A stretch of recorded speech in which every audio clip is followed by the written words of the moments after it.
slap a patent on these truths. They are universal. And he maintained that God should be experienced intuitively and personally. In other sermons and writings that followed, Parker urged his listeners to let their conscience guide their actions. He took his words to heart, and as he probed his own conscience, his attention and priorities shifted from theological arguments to human rights, including universal education, reformation of the criminal justice system, and elevating the status of women. And we are struggling with some of these things even today. Parker defined true democracy as government of all the people, by all the people, for all the people. Now, Lincoln used this at the Gettysburg Address. He didn't write it, Parker wrote it. Parker felt that slavery was incompatible with true democracy, and the abolition of slavery became his greatest passion. He advocated disobeying the Fugitive Slave Act of 1850 that commanded even non-slave holding states like Massachusetts to help capture escaped slaves and return them to their southern masters. He was an active member of the Boston Vigilance Committee that helped hide escaped slaves and move them on to Canada. For this, he was indicted by a federal grand jury, though he was never prosecuted.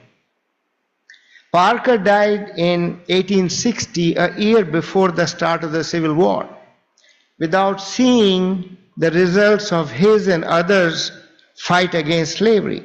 But he was confident of the inevitable success of the anti-slavery efforts, confident that morality and justice would prevail. A few years before his death, he wrote, and I'm paraphrasing this, I'm shortening this, he said, "I do not pretend to understand the moral universe. The arc is a long one, and my eye cannot see that far. But I can divine the arc by conscience. And from what I see, I'm sure that the arc of the moral universe bends towards justice." These words are often quoted, but again, they were not written by people quoting them today. They were written by Parker, a Unitarian minister, more than 150 years ago.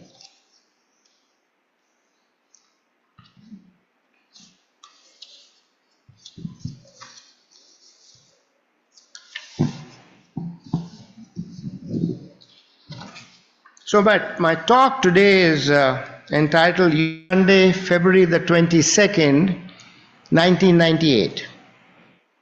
I was a seeker on a spiritual journey. My younger sister had developed an aggressive form of cancer at the age of 36 and had recently died after a painful battle with the disease. Towards the end, she had asked me a question. She had said, "Why have I been chosen to die?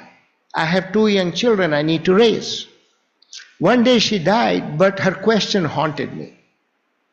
For the first time in my life, I was forced